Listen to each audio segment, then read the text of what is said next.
Eu gostaria de chamar para compor essa mesa, ou este palco, assim, digamos, junto com a Lorena, o companheiro Flávio Kutzi também.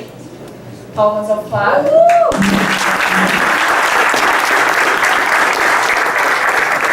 breve apresentação.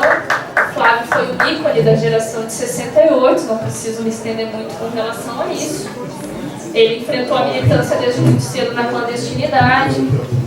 Com o recrudescimento da repressão, ele deixou o Brasil, seguiu para a França, Chile, em 72 se estabeleceu na Argentina. Lá militou, fez a luta armada também, no enfrentamento da resistência e da militância.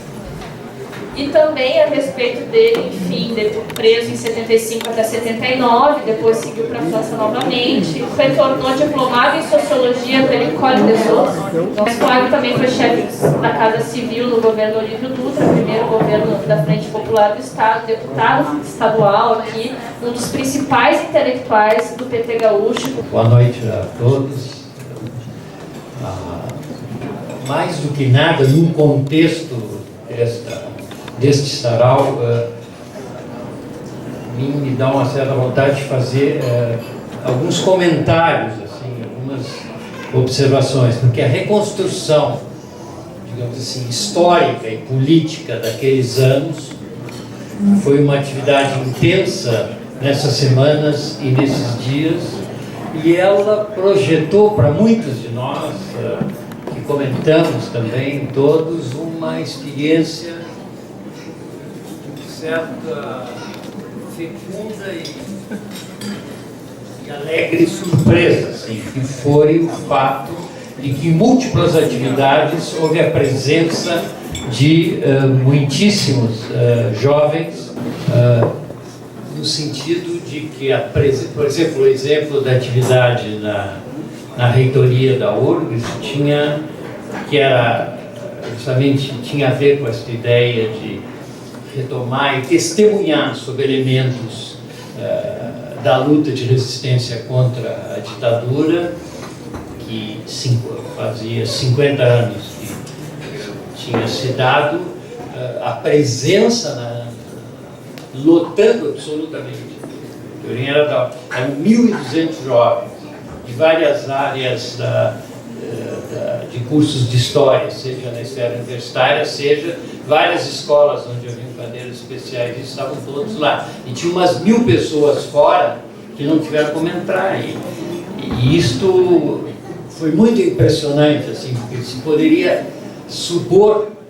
de que, digamos, nós estamos falando generacionalmente da mesma geração de jovens que se manifestou intensamente em maio e junho. Não necessariamente cada um deles, na medida que uma característica daquela mobilização ultra maciça nas ruas, ao mesmo tempo significava uma multiplicidade de entendimentos, de percepções, e de que não se tratava de uma manifestação unânime do ponto de vista daqueles que, por indignação e por certas questões que lhes pareciam central, entre os significados daqueles anos, da ditadura, da resistência a ela e da geração, que era, como se caracterizou no período, a geração dos anos 60, e que até hoje, no presente, nos designa um pouco dessa forma, num sarau como este, onde está a música, está a sensibilidade e também algumas falas ou comentários, eu acho que isso se coloca muito também, porque essa é uma das coisas onde a compreensão da história fica mais decisiva e importante, é quando tu consegues projetar isso para o presente, não só como se contássemos apenas o que se fez, que nas nossas vidas foi extremamente importante e decisivo, mas se tu pudesses iluminar um pouco o cenário do presente com um certo olhar para aquela experiência, que não é por nostalgia, mas porque ela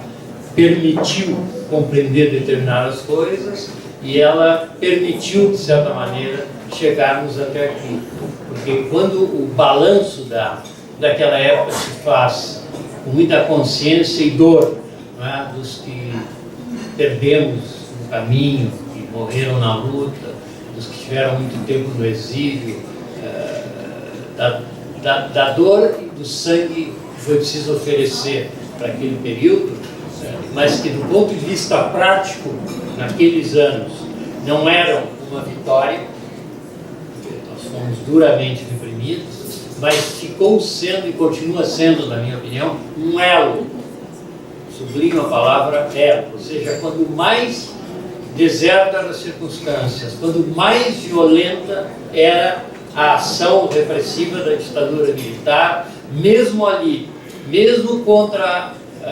um inimigo desproporcionalmente, gigantescamente maior, esta resistência, que foi muito desigual, ela acabou sendo a preservação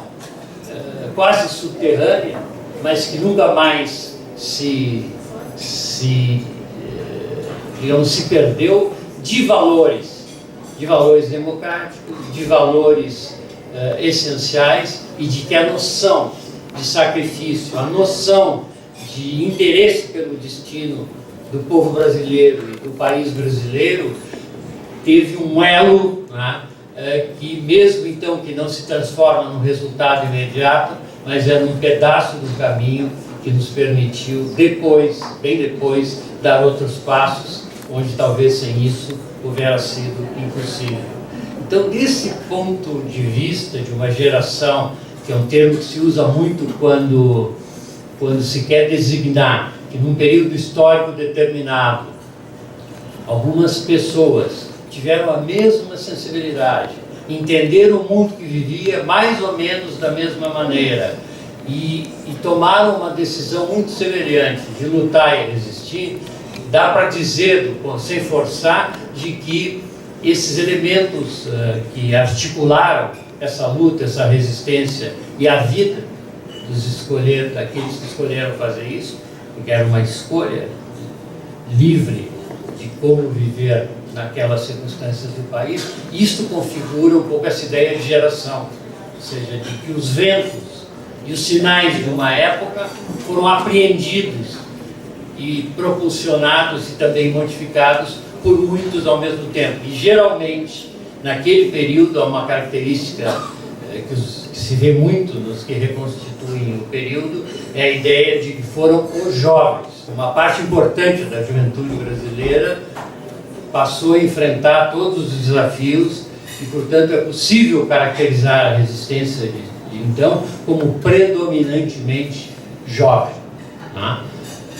Vai-se ver essa experiência de que ela é muito, muito semelhante, por isso a ideia de características de uma época nos outros países, no Uruguai, na Argentina, no Chile, quer dizer, nada é exatamente igual porque os países são muito distintos, mas o movimento de resistência, a confrontação com a ditadura e a presença em primeira linha dos jovens se encontra em todas as situações. Então isso me leva a pensar, e quero partilhar, enfim, com vocês, de que muito depois, quando as características do período eram muito diferentes, mas, por exemplo, ali, nas diretas, quando se dá um passo que foi o produto de todas essas acumulações para começar a romper a blindagem da ditadura e ganhar um espaço gradual para recompor a democracia no país, ali uma vez mais, há uma presença muito significativa e quantitativa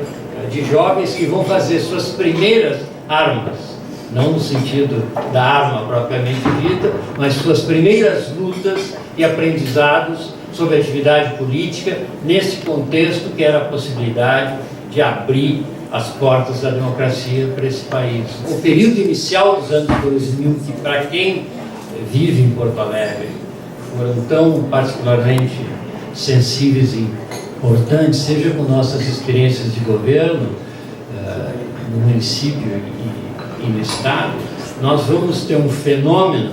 que ajuda também a compreender o passado, que é num campo progressista, em sensibilidades de esquerda que que estavam ainda passando por um certo grau de dificuldade e perplexidade por 10 anos de hegemonia neoliberal, brutal dos anos 90, e bem ali na boca, na abertura dos anos 2000, que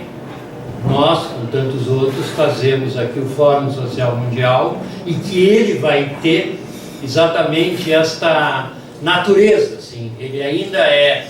ele é um fruto fecundo e que surpreende exatamente de todos os caminhos que os outros fizeram antes. É que a América Latina, onde as coisas acontecem agora, e o Brasil, que está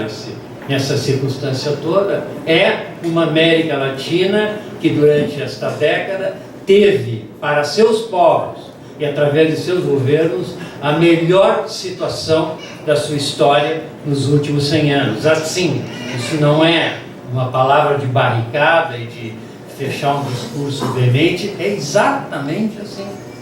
É exatamente assim na Bolívia, é exatamente assim na Venezuela, é exatamente assim no Brasil, no Uruguai, agora de novo no Chile.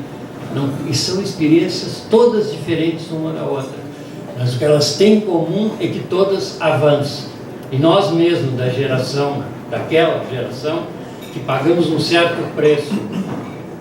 por nossas sinceras divisões, mas que nos tiraram força e pegada para enfrentar o combate digamos assim, a ditadura brasileira. Muitos de nós, da velha guarda, apreciamos esse cenário latino-americano sem ter uma atitude que seria parecida com a daqueles tempos, assim, a nossa é que é a boa, nós do Brasil que somos o modelo, ou o Chile que é o modelo, ou só a Venezuela que é o modelo. Essa coisa elementar de entender que num tabuleiro complexo, que envolve um continente inteiro, e que envolve o destino possível de melhorar de nossos povos, é melhor se dar conta que a experiência do passado aconselha profundamente que nos somemos e que não tenhamos a arrogância do monopólio da forma de qual é a única maneira de fazer a experiência certa. Então, neste período histórico com tanta fecundidade, que nunca tinha sido igual, é o momento onde no nosso país há essa situação que temos, ou seja, temos um governo que, com vários problemas ou com várias escolhas que se pode concordar ou não, mas que virou do avesso várias coisas fundamentais deste país e que pode se contabilizar de uma forma esmagadoramente positiva.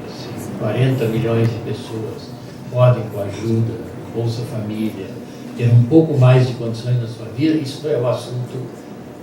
absolutamente crucial. Se 5 milhões de pessoas podem ter luz onde não tinham, também. Se 16 milhões saíram da linha absoluta de pobreza, também é importante. Isso aqui é concreto, material e a vida de cada um. É claro que há muitas outras coisas a considerar. Então, neste contexto que eu lembrei agora, eu quero dizer o seguinte: qual é a singularidade paradoxal e desafiadora para essa nova geração? É que, com todos os defeitos, repito uma frase que usei num artigo, nós temos o melhor Brasil dos últimos 20 anos. Que problema existe? Ele é maravilhoso, porque ele é um problema sobre caminhos e possibilidades, não é o resultado de uma derrota, não é o fruto de uma terra arrasada. A terra começou a melhorar, os caminhos são possíveis, embora terrivelmente difíceis, mas fundamentalmente, agora aqui nesse país, haverá esse paradoxo. A juventude, da qual eu tentei lembrar uma presença central nessas grandes gestos assim pela liberdade e contra a ditadura, está no meio da encruzilhada de nossos destinos. E ela não deve, obviamente, decidir mais só o seu destino, ela decidirá que Brasil teremos, que Brasil continuaremos, ou que Brasil destruiremos e quem será, sobretudo, o beneficiário ou não disto. É claro que esse é um ano eleitoral e é claro, portanto, que os destinos do país estão em jogo. Ainda por cima tem que acertar, ainda por cima tem que compreender e ainda por cima tem que aprender a lidar com coisas contraditórias. E coisas contraditórias exigem reflexões críticas complexas. E isso que vai garantir, adiante no tempo, ter vitórias que perdurem mais e que sejam mais de acordo com nossos sonhos e ideais. Obrigado.